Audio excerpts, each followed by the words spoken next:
नाही, मी अभिप्राय आणि तू हे वाचते ते प्रस्तावना वाच. मला खरं तर जेवढं बोलायचं होतं ना मी ते सगळं बोललोय त्याच्यात. आज सुद्धा मी आता बोलायचं होतं एवढंच की एक कोणतरी चंद्रकांत दळवी आहे, आपण त्याचाच सत्कार करत राहणार आहोत का? तुझ्यामध्ये, माझ्यामध्ये, सगळ्यांमध्ये, आपल्यामध्ये एक कोणतरी चंद्रकांत आहे, त्याला आपण कधी जागं करणार? प्रत्येकामध्ये आपल्यामध्ये तेवढी ताकद आहे की आपण काहीतरी करू शकतो. आणि ज्यावेळी माझी काही पात्रता नव्हती, ताकद नव्हती, 2 वेळच्या जेवणाची भ्रांत होती, तोपर्यंत मी माझ्यापुरता मर्यादित होतो, हे मला मान्य आहे. पण ज्यावेळी तुमचं पोट भरलेलं आहे त्यावेळी तुम्ही जाऊन तिथे कुठेतरी समाजासाठी काहीतरी करू शकत असाल तर ते करावं. सरकारवर आपण किती अवलंबून राहणार? सरकारला त्यांच्या मर्यादा आहेत. कोणाकोणाचं अवकाळी पाऊस आला, गारपीट झाली, अमुक झाली, प्रत्येक ठिकाणी सरकारला माझ्या परीनं मी काय करू शकतो समाजासाठी, माझ्या दृष्टीनं ते फार महत्त्वाचं. तर त्यामुळे मला चंद्रकांत दळवींसारखा एक माणूस की जो सातत्यानं 41 वर्ष सातत्यानं तो आपल्या गावासाठी काम करत आला, निढळसाठी. आणि 41 वर्ष काम केल्यानंतर बरं त्यावेळी या माणसाला बाहेरून पैसे आणून गावासाठी सगळं काहीतरी करता आलं असतं. पदच असं होतं इतकं मोठं, पण त्यांनी कुठूनही काहीही कोणाकडनंही न घेता गावातल्या मंडळींना याच्यासाठी उद्युक्त केलं. हे तुमचं गाव आहे, तुम्ही गावातून बाहेर गेलात नोकरी धंद्यासाठी, हे मी मान्य करतो, पण गावची नाळ तुमची तुटली आणि त्यातून त्यांनी ती जी फळी तयार केली आहे आणि ती 41 वर्ष लागली असतील. पण त्या 41 वर्षानंतर तुम्ही जाऊन नुसतं ते गाव पहा, असं वाटतं की नाही आता इथून जाऊच नाही. मी फक्त एका दिवसासाठी गेलो होतो, आदल्या दिवशी गेलो, राहिलो आणि दुसरा दिवस. पण मला आता वारंवार तिथे जावं असं वाटतं. त्याचं कारण असं आहे की तिथे गाव म्हणून गाव राहिलं नाही. बरं, गाव मोठं आणि छान म्हणजे काय नेमकं? तिथलं आरोग्य, तिथली शाळा, तिथलं पाणी, याच्यापुरतं मर्यादित आहे का? या निमित्तानं सगळ्या जाती धर्माचे लोक तिथं अतिशय सुखासमाधानानं नांदत आहेत. तिथे कुठली जात लक्षात येत नाही, धर्म लक्षात येत नाही. निळकंठेश्वर आपण देवळामध्ये बसलो होतो, काय गावाशी गप्पा मारत असताना इतकी मजा आली. एक तर मुळामध्ये कोणी लहान मोठा हा भागच नाही आहे. सगळेजण अतिशय छान सलोख्यानं राहत आहेत. बरं, गावामध्ये काही त्रास झाला नाही अशातला भाग नाही, तोही झाला, तोही होत राहतो. वेगवेगळे पक्ष आहेत, वेगवेगळी विचारसरणी आहे, त्यामुळे ह्या गोष्टी होत राहतात. पण ह्या सगळ्याकडे त्याच्यावर कुरघोडी करून, त्याच्याकडे दुर्लक्ष करून त्याच्या पुढं जायला पाहिजे. ते चंद्रकांतनी केलं.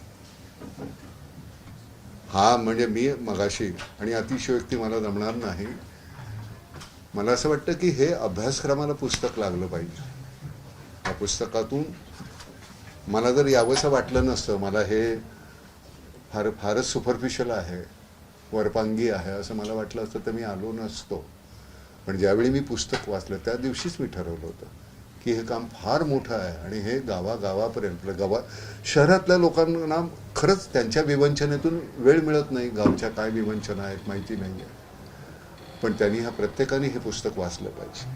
हे करमणुकीचं पुस्तक नाही, हे तुमची जाणीव आतली तुम्हाला पूर्णपणे ते भिजून टाकेल. आपण जे कोरडे झालेलो आहोत रोजच्या ह्या सगळ्या जगण्यामधून. त्यामुळे एक माणूस सातत्यानं कसं काय काम करू शकतो. 41 वर्ष, पाहुणं आयुष्य गेलं रे. 41 वर्ष चंद्रकांत, आणि जिथं जागतं उदाहरण आहे. बरं, हे एकट्यापुरतं मर्यादित नाही, अजून तो वेगवेगळे चंद्रकांत निर्माण करण्याचा प्रयत्न करतोय प्रत्येक गावामध्ये. त्याच्यानंतर 30 गावं घेतली, त्याचा एक काहीतरी पॅटर्न आहे, त्याप्रमाणे सगळ्यांनी करायला पाहिजे. 30 गावं घेतली, त्या 30 गावामधून ती 15 उरली, त्यात बाकीच्यांनी त्या निकषाला ते पूर्णपणे उतरले नाहीत म्हणून ती गेली, गळाली. पण ती 15 गावं आता पुन्हा निढळच्याच पद्धतीनं तयार होतात. अजून काय लागतं? बरं, हा एक माणूस जर करत असेल, असं प्रत्येकाने जर का विचार केला, असे वेगवेगळे चंद्रकांत तयार व्हायला पाहिजेत. फार बरं वाटतं. चंद्रकांत मित्र आहे, त्याचा खूप अभिमान आहे, खूप अभिमान आहे. विचारा. नाना, तुम्ही आता ग्रामविकासाचं चित्र मांडला. महाराष्ट्राची ही एक बाजू आहे. दुसऱ्या बाजूला राज्यात मोठ्या प्रमाणात दौलत जादा करणारी, सामाजिक प्रतिष्ठा म्हणून अशी हे बघ, ह्या सगळ्या गोष्टी, दौलत जादा करणारी, नुसते तमाशाला जाणारी, दारू पिणारी, अशी ही मंडळी असणारच. हा समाजाचा एक भाग आहेच, तो असणारच. झाडावर फळं येतात तरी फंगसही येते. त्यामुळे आपण ते झाडं वाढवायची नाही का, फळं घ्यायची नाही का? त्यामुळे ह्या सगळ्या गोष्टी होतच राहणार. नेमकं तुला तेच का दिसलं, चांगलं का नाही दिसलं? दौलत जादा करणारी असे जे काही लग्न सोहळे होत आहेत आणि त्यातून एक सामाजिक, हा, मग त्यांचा वैयक्तिक भाग आहे, त्यांनी काय करावं. मला माझे संस्कार कसे आहेत त्याच्यावर मी ठरवेन. मला असं वाटतं लग्नावर अनाठाई खर्च करण्यापेक्षा मी हे कुठेतरी वृद्धाश्रमाला देईन किंवा अनाथ आश्रमाला देईन किंवा कुणाच्या मुलाच्या शिक्षणासाठी. हा प्रत्येकाचा वैयक्तिक प्रश्न आहे ना. तू हातावर कुठलं घड्याळ बांधायचं, कापडं कुठली घालायची, मला ही आवडतात. पण म्हणून हीच तू घालायला पाहिजे हा अट्टास मी नाही करू ना. नाना, पण या सुसंस्कृत महाराष्ट्रात आज देखील आपल्या लेकींना हुंडाबळीचा नाही. आता हा बघ, हा पुन्हा तोच भाग आहे की ही वृत्ती आहे. हो, आणि हे संस्कार आहेत आणि त्याच्याबद्दल त्या माणसांना जे कायद्यानुसार काय होणार आहे ते होईलच. पण मला असं वाटतं की तुम्ही ह्या कार्यक्रमाच्या संदर्भातले प्रश्न विचारले तर मला ते जास्त संयुक्तिक वाटतील. तुम्ही त्याच्याबद्दल विचारा ना. नाना, हे जे पुस्तक आहे त्याच्यामध्ये दुष्काळ आणि ग्रामीण भाग यातले काही मुद्दे मांडले, ते शासनाला त्यातले मुद्दे देणं गरजेचं वाटतं का? काही असे मुद्दे आहेत का त्याच्यामध्ये? या निढळ गावामध्ये सर्वच विषयावर काम झालेलं आहे. जलसंधारणाचं काम झालं आहे, पीक पद्धतीमध्ये बदलाचं काम झालं आहे आणि हे कामं करत असताना शासनाच्याच योजना प्रभावीपणे इथं राबवलेल्या आहेत. मगाशी पण सांगितलं की शासनाच्या इतक्या योजना आहेत की त्या सगळ्या योजना जर का एका गावामध्ये आम्ही घेऊन गेलो तर ते गाव निढळसारखं व्हायला 10 वर्षाच्या आत होऊ शकतं. म्हणजे शासनाच्या योजना आहेत त्या लोकसहभागातून राबवल्या गेल्या पाहिजेत. फक्त शासकीय यंत्रणेवर सोडून चालणार नाही, तर गावातल्या लोकांनी, गावातल्या ग्रामपंचायतींनी, गावातल्या कार्यकर्त्यांनी सुद्धा, गाव कार्यकर्त्यांनी सुद्धा त्या प्रत्येक योजनेमध्ये सहभागी झालं पाहिजे. काम चांगलं होतं का नाही, योजना मंजूर करून घेण्यासाठी प्रयत्न केले पाहिजेत. प्रचंड योजना आहेत. एक तर काय गोंधळ असा आहे की शासनाच्या योजना काय आहेत ह्याच आम्हाला माहिती नाही. हा त्यामुळे त्याची सगळीच, आणि शासकीय सेवेमध्ये असल्यामुळे चंद्रकांतला ती सगळीच माहिती होती. त्यामुळे त्यांनी त्या अतिशय योग्य पद्धतीनं राबवल्या. त्यामुळे मग निढळसारखं गाव तयार होतं आणि तो पॅटर्न आता सगळीकडे छान वापरला जाईल.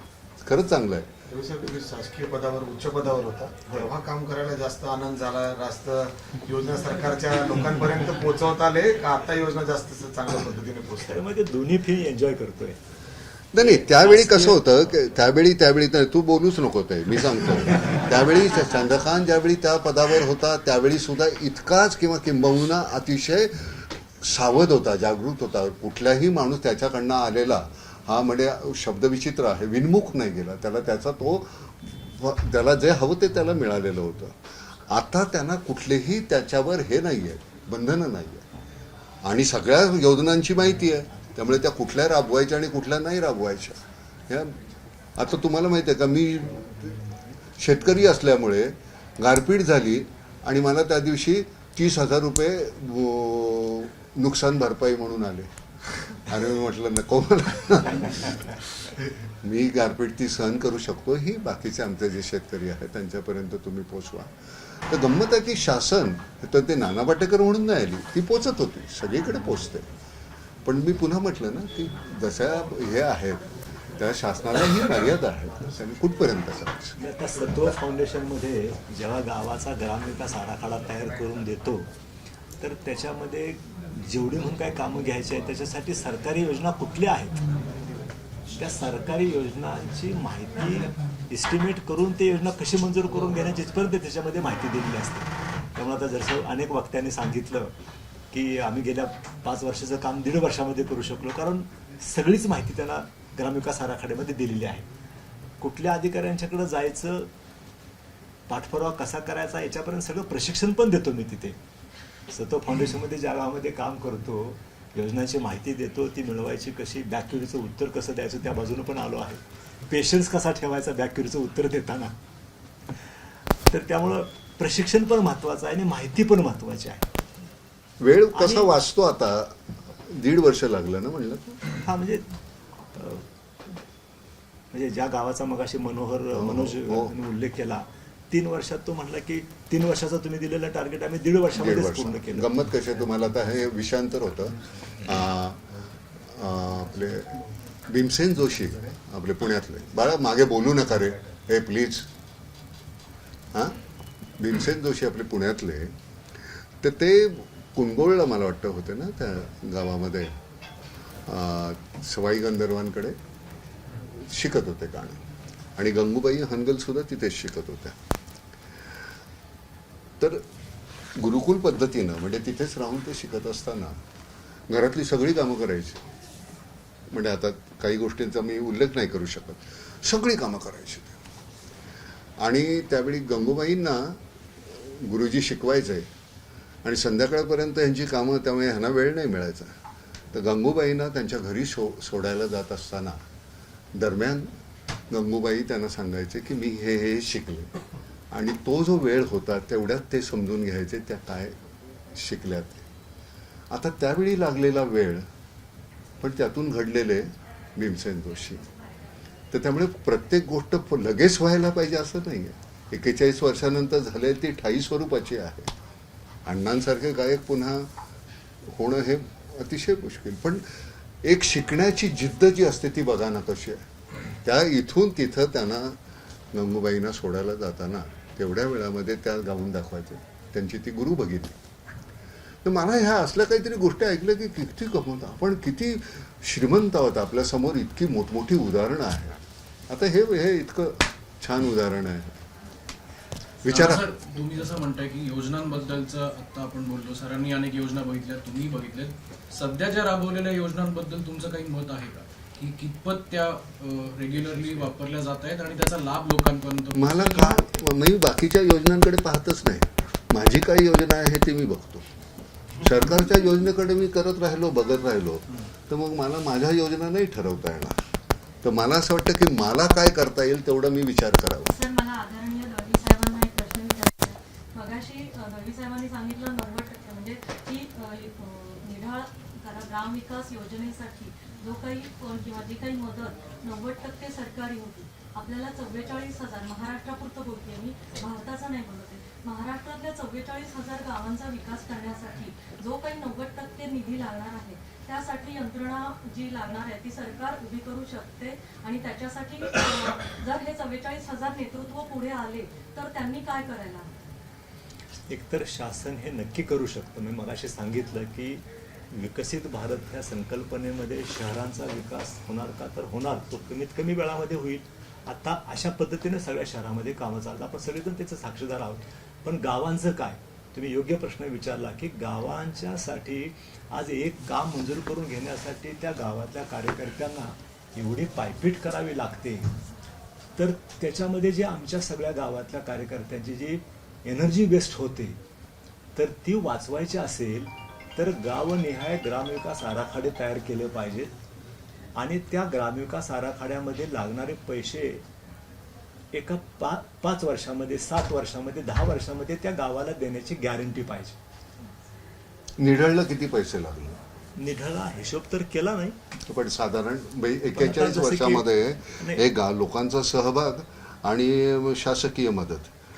आता आपल्याला मी सांगतो की म्हणजे आजच्या कोटीची किमतीचा जर विचार केला तर 1993 मध्ये निढळ गावाचा वॉटरशेड डेव्हलपमेंटचा इंजिनिअरिंग सर्वे केल्यानंतर जी कॉस्ट आली होती ती होती 93 लाख रुपीज. तो प्रोजेक्ट अयशस्वी झाला आणि त्याच्यानंतर तो 2006 मध्ये पुनर्मंजूर करून घेतला. तेव्हा त्याची किंमत झाली होती 1,49,00,000 रुपये. म्हणजे 10 वर्षामध्ये तेवढे वाढले होते. आता आज त्याची व्हॅल्यू करायला गेलो तर करता येणार नाही, कारण खूप मोठ्या प्रमाणावर सगळा बदल नाही. मला एक आतापर्यंत ते व्हॅल्युएशन आपण नको करूया. पण आता एकंदर निढळसाठी जो सगळा निधी लागला 1 कोटी, 2 कोटी, 10 कोटी, 15 कोटी, 20 कोटी किती त्याचा हिशोब नाही ना केला. नाही आपण नाही केला. सर, नाही केला. पत्रकारांना प्रश्न विचारला पाहिजे. एक मिनिट हां सर, याच्यावर कनेक्टेड एक प्रश्न आहे की महाराष्ट्रामध्ये 5 ऍग्रिकल्चरल युनिव्हर्सिटीज आहेत. साधारणतः 12 ते 15,000 विद्यार्थी तिथनं दरवर्षी पासआउट होतात. 1% विद्यार्थी गव्हर्नमेंटच्या वेगवेगळ्या खुर्च्यांवरती बसतात. बाकीचे 99% विद्यार्थी वेगवेगळ्या क्षेत्रांमध्ये डायव्हर्ट होतात. समाव शेतीमध्ये माझं जे मी जे बघितले गेले 12-15 वर्षामध्ये 10% पण लोक तिथे राहत नाहीत. तर हे सगळं टेक्निकल स्किल जे आहे ते वाया जाते. तर त्याच्यासाठी या 44,000 गावांमध्ये हे स्किल वापर करण्यासाठी मी स्मिता पोफळे महागोवा ॲग्रोटेक मला महाराष्ट्रामध्ये संधी नाही मिळाली. मी गोव्यामध्ये जाऊन कंपनी स्थापन केली आहे. जर्नलिझम पण झालंय, फ्रीलान्स जर्नलिझम पण करते. स्मिता पोफळे माझं नाव. पूर्वी BBTला पण होते सर आणि आपली तिथे भेट झाली आहे. मला फक्त त्या विषयावरती काम करायचं. एज्यू इंडस्ट्री कनेक्ट हा जो विषय आहे त्याच्यासाठी मला असं वाटतं की तुमची मदत या आणि विषयावर आपण मी कसं करायचं हा तुमचा खूप मोठा विषय आहे. आपण स्वतंत्रपणे बसून त्याच्यावर तुम्हाला मी मार्गदर्शन करतो. नाना, एक फक्त प्रश्न तू आहे. काहीतरी विचारत होतास. खरं तर दळवी साहेबांनी या पुस्तकामध्ये लिहिलेलं आहे बौद्धिक विकासाबद्दल, म्हणजे गावातल्या भौतिक लोकांना विकास. बौद्धिक नाही. पण आता समाजामध्ये मानसिकता लोकांची याच्यासाठी काही वेगळा एक फॉर्म्युला मॉडेल असला पाहिजे असं वाटत नाही का? ज्या पद्धतीने सध्या सर्वसामान्य हे बघ एक लोकांची लक्षात वागणूक, ठेव, संस्कार आपण काय करू संस्कार आहे. शकतो. कबड्डी खेळणाऱ्यांनी व्हॉलीबॉल खेळायला जाऊ नये. कळलं? आपल्याला जे जमतं ते आपण करावं. प्रत्येक क्षेत्रामध्ये मी जर का मला सगळं कळतं, मला कळत नाही, मी मठ्ठ आहे, मला काय येतं हे येतं ना, ते तेवढंच मी करावं. तुझ्या लक्षात येतं माझा आवाज जो आहे तो अतिशय विचित्र, म्हणजे ज्ञानेश्वरांच्या रेड्याला मी आवाज देऊ शकतो मंत्र म्हणण्याचा, तर तसा माझा. पण मग उद्या मी काही क्लासिकल गायला लागलो तर कसं होईल? त्यामुळे हा जो तुझा प्रश्न आहे की प्रत्येक क्षेत्रातली माणसं, त्यातल्या ज्या विसंगती आहेत हे तुलाही दिसत आहेत, मलाही दिसत आहे, पत्रकार म्हणून काय आणि माणूस म्हणून काय, आम्हाला हे सगळ्यांनाच दिसत असतं. फक्त एकच आहे की ती विसंगती मी माझ्या वैयक्तिकरित्या किती दूर करण्याचा प्रयत्न करतो, त्याच्याबद्दल त्याचा वहापोह करून ते कसं मूर्खपणा चाललेला आहे याच्याबद्दल चर्चा करण्यापेक्षा याच्यामध्ये मी काय करू शकतो हे दूर करता येईल का मला काही एक अंश तरी. नाना, फक्त नाना, एक एक- पॉलिटिकल प्रश्न असा होता. Political- माहिती हा प्लॅटफॉर्म नाही, पण तरी पण तुम्ही ज्येष्ठ आहात, ते दोन बंधू तुमचं ऐकू शकतात. ठाकरे परिवाराने एकत्र यावं नाही असं नानांना मला वाटतंय मला का? मला मला मला त्या नाना, विषयात ते सोडून द्या. तुम्ही अनेक सिनेमाच्या माध्यमातून लोकांना एक सोशल मेसेज देखील देण्याचा प्रयत्न करता. मात्र हो. समाजामध्ये ज्या पद्धतीने आता सुरू आहे त्याच्यावर, म्हणजे अर्थात हे वेगळा प्रश्न आहे, तुम्ही काय संदेश द्याल ज्या हे पद्धतीने बघ आता काही माझ्याकडे stories समोर येत आहेत, आता तुम्ही आता बघत आता असाल, सिनेमा समोरचीच घटना. ऐक हा समोरचा कॅमेरा जो आहे हे आता माध्यम आहे ना, मी लोकांशी बोलतोय. सिनेमा एक माध्यम आहे. सिनेमा हे 2-2.5 तासाच्या ह्याच्यामधून एका गोष्टीतून आम्ही खूप काहीतरी सांगू शकतो, बरोबर आहे. आणि मी आमच्या परीने आम्ही तो प्रयत्न करतोच. मला कधीच वाटत नाही हे फक्त केवळ करमणुकीचं साधन आहे. आपण त्याच्यासाठी हे सतत करत राहिलं पाहिजे.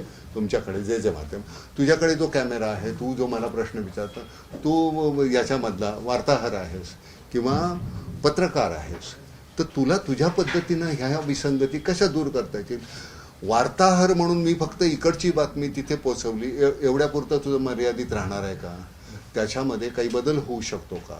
तर तुम्ही एक मीडिया म्हणून तुमची केवढी मोठी जबाबदारी आहे आमच्यापेक्षा. आता मी इतका वेळ बोलतोय, याच्यामधलं एखादं चुकीचंच वाक्य तुम्ही अगदी अधोरेखित केलं तर बाकीचं मी इतकं बोललोय ते फुकट जाईल. बोललं की बरोबर की नाही? त्यामुळे आपण काय नेमकं करतो. आपल्या घरामध्ये किती आपण लहान मोठी माणसं सगळी राहत असताना कधी कोणी मोठी सुद्धा चुकतात, लहान सुद्धा चुकतात. आपण सारखं त्याच्याकडे नाही तू हे केलंस तू हे केलंस असं नाही. काही गोष्टी विसरायला शिकायच्या, काही गोष्टी. आणि विसंगती समाजामध्ये राहणार. आपण सगळी मंडळी या संदर्भात बोलत असताना आपली लोकसंख्या इतकी झपाट्यानं वाढते, त्या संदर्भात आपण का नाही विचार करत हा असं मला कायम प्रश्न पडतो. मला असं वाटतं त्याचा अतिशय साकल्यानं विचार व्हायला हवा. दादा, हे शैक्षणिक क्षेत्रातलं काम नामसारखंच असणार, त्याचं स्वरूप काय तुमच्या नव्या? काही नाही, आपल्याला जिथे ज्या शाळा आहेत, आता जुन्या ज्या शाळा आहेत, गावच्या ठिकाणी काय होतंय की मी राहतो इथे, माझी शाळा तिकडे, पावसामध्ये मला त्या शाळेमध्ये पुन्हा जायचं, एकदा आलो मी संध्याकाळी की जाता येत नाही, इतका चिखल तोडून 7 मैलावर शाळा आहे. तर आपल्याला त्या शाळा बांधत असताना शाळा आणि हॉस्टेल ह्या दोन्ही गोष्टी करायला पाहिजे. शाळा हॉस्टेल झाल्यानंतर त्यांचं शिक्षण, त्यांचं राहणं खाणं, त्यांचे ड्रेसेस, या सगळ्या गोष्टीचा विचार करायला पाहिजे. हे तुमच्या मनात आलं आणि हे तुम्ही करायचं ठरवलं ना, तर लोक आहेत रे लगेच तयार, आम्ही एक शाळा घेतो अशी म्हणणारी आहे. फक्त हे अतिशय मनापासून राबवण्याची आपली इच्छा असायला पाहिजे. असा माणूस पाहिजे तुमच्याकडे. सतत आतून वाटलं की तुम्ही सगळ्यांना, कोणालाही काही. आत्ता पण मगाशी आपण ज्यावेळी सुरुवात केली ये चंद्रकांत, त्यावेळी किती गोंधळ होता. आपण ज्यावेळी बोलायला लागलो त्याच्यानंतर तो आवाज कमी झाला, ती शांतता होते. तो सगळा त्या गोष्टी, पहिल्यांदा असणारा विरोध असलेल्या सगळ्या त्या अडचणी, त्या सगळ्या दूर होतात. औषधं, त्याच्यासाठी आपल्याला किती मंडळी चालले. तो आता पाहिलं तुम्ही आता सुरुवातीला मध्ये, पैसे नाही तर आता आजारी पडणं ही इच्छाही नाही रे. मला आजारी पडून चालत नाही. आमचा एक मित्र अशोक हातोळकर नानावटीचा सुप्रिटेंडंट होता, तो हल्लीच वारला. मी नेहमी म्हणतो, अशोक जोपर्यंत जिवंत होता मला आजारी पडण्याचा हक्क होता. आज तो नाही आहे, त्यामुळे मी आजारी नाही पडू शकतो. कारण कोणाच्या हातामध्ये आपण जातोय हेच मला कळत नाही. कुठला डॉक्टर काय सांगतो. तर त्यामुळे ह्या गोष्टी होत राहणार. फक्त तुम्ही ठरवायचं की हे करायचं, की ते होत राहणार. 50 शाळा, 50 जण किती आहेत? 1 कोटी रुपये आहेत का? 2 आहेत का? 3 आहेत का? 5 कोटी आहेत. 50 5 250 कोटी झाले ना. 250 कोटी रुपये ही फार मोठी अमाऊंट नाही आहे. फक्त तुम्ही ते म्हणायचं हे आम्हाला करायचंय आणि ते तुम्ही दाखवा, आम्ही अशा पद्धतीनं करतोय. 250 कोटी रुपये जमा होतात. काश्मीरमध्ये मुलं शिकली ती मेन स्ट्रीम मध्ये येतील ना. मेन स्ट्रीम मध्ये आल्यानंतर दगड नाही फेकणार. मुली तिकडच्या शिकल्या, लेह लडाख किंवा जम्मू मधल्या.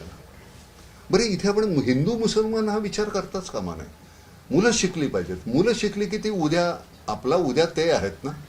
मग तो उद्या तो जो आहे तो अतिशय सबळ करायचा. इथून त्यांना विचार करण्याची ताकद यायला पाहिजे. म्हणून एज्युकेशन आणि वैद्यकीय मदत ह्याच्यावर आता वो तेन पंजाबी आंदी है. हाँ, वो मेरा लाल पंजाबी विच गल करे, ये इतना ही आता है, बाद में बात करें. बोला, विचारा, सरांना विचारा. झालं? हां, नाही, हे बघा, मी तुम्हाला खरं सांगतो, मला पत्रकारांशी बोलायला अतिशय आवडतं, कारण तुम्ही ह्या गोष्टी पोहोचवता. त्यामुळे फक्त काही विसंगत प्रश्न आले, मग त्याच्यानंतर तेवढंच त्याच्यात. माझे कोणाशीही मी तुष्ट नाही राजकारणातले, काही नाही. सगळे माझे मित्र आहेत. सगळ्यांना नमस्कार करा, काही बिघडत नाही. कारण मला वैयक्तिक काहीच मागायचं नाही कोणाकडे. काय देणार तुम्ही? सगळं समाजानं इतकं काही दिलेलं आहे, अजून काय मागणार? बरं, आता परतीच्या वाटेवर असताना अजून कुठल्या गोष्टी हात पसरत नाही. नाशिकच्या संमेलनामध्ये सुद्धा जे बोललेलं होतं ना, त्यावेळी आमचा तो पाठीवर हात ठेवणारा माणूस, त्यांच्यासारखा माणूसच नाही. जीवापाड प्रेम केलं आमच्यावर बाळासाहेबांनी. हार. त्यामुळे नेहमी त्यांचं म्हणणं, अरे तू काही मागतच नाहीस. म्हटलं बाळासाहेब, सगळं दिलंय लोकांनी आणि वेळ आली तर मागेन ना तुमच्यापाशी. नेहमी फार प्रेम केलं रे. तुम्ही तेच सांभाळायचं. तुम्ही प्रत्येकाने लक्षात ठेवा, तुमच्यातला जो स्व आहे ना, स्वत्व जे आहे, मी जो आहे, त्याला लाचार होऊ द्यायचं नाही. तो मी जिवंत ठेवायचा, त्याचा मान राखायचा. त्या मी शिवाय आपण सरतेशेवटी निसतो स्वतःबरोबर. त्या स्वतःला तुम्ही जपा. तुम्ही हे आज तुम्ही करताय काम, हे कायम करणार नाही. तुम्ही अजून मोठे होणार आहात. तुम्ही वार्ताहर नाही आहात, नुसती बातमी दिली नाही आहात. तुम्ही पत्रकार आहात. तुम्हाला स्वतःचा विचार आहे. तुम्ही ठरवता कुठली गोष्ट अंडरलाईन करायची, कुठली नाही करायची, कुठली गाळायची नाही. हे अनवधानानं झालेलं असेल, ही तुमची जबाबदारी. आम्ही काय सरतेशेवटी कुठेतरी माणूसच आहोत ना. एखादा उणा शब्द जातो कुठे, तेवढाच नका धरू. आमच्याकडनं चुका होतात. मला असं कळलं की ते सिंधूर ऑपरेशन सिंधूर दरम्यान जी घरं पडली आहे, पण घरं तुम्ही बांधून देता. आपण करूया. आपण बोलायचं नाही, आपण करूया, आपण करायचं. सगळे बॉर्डरवर अरे मी 3 वर्ष होतो ना तिथे, अजून सुद्धा हातात घेऊन आपण तिथे जाऊ शकतो. मला सगळ्यात आवडतं माझ्यातलं काय, मी म्हातारा होत नाही आणि मी होणार नाही. माझा तो एक मित्र त्या दिवशी मी एवढा झालेला होता, मी कालच शूटिंग करून आलो. अरे म्हटलं केवढा जाड झालास, आयुष्यभर तर लोक शिव्या देतातच. म्हटलं उचलताना पुन्हा शिव्या देतील तुला. असं नाही करायचं. सिंदूर बद्दल काय वाटतं, म्हणजे तुम्ही ग्रेट नाही झाले? ग्रेट. सिंदूर ऑपरेशन जे आहे ते ग्रेट. सलाम आहे माझा सलाम आहे. बाकीच्या गोष्टी अशा आहेत की मला इथे पूर्णपणे बोलता नाही येणार, पण केवळ इथे हात असा सलाम करून इथे वेल्डिंग करून टाकायचा इतका सलाम आहे. या दरम्यान तुमचा एक फोटो पण खूप व्हायरल झाला. कुठला रे? कारगिल युद्ध. हा, पण ते काय मी कधी वाच्यता केली नव्हती. युनिफॉर्म ते करायच्या नसतात रे. आपल्याला आवडतं ते करायचं आणि विसरून जायचं. प्रत्येक गोष्टीचे पैसे नाही करायचे. सन्मान हे सरते शेवटी तुम्ही स्वतःला द्यायचे असतात. अजून काय लागतं आयुष्यामध्ये? कशासाठी इतका वेळ कॅमेरा घेऊन थांबलात तुम्ही? मस्त आहे, मजा येते छानपैकी. या कधीतरी शेतावर या, त्यावेळी गंमत आहे तिथे. कॅमेरे घेऊन येऊ नका, तुम्हाला मस्तपैकी छान शिजून खायला घालतो. मी नटापेक्षा स्वयंपाकी जास्त चांगलं आहे, खरं सांगतो. खरंच या, म्हणजे हे मी जाहीर हे आमंत्रण देतो तुम्हाला. थँक्यू. एबीपी माझा, उघडा डोळे बघा नीट.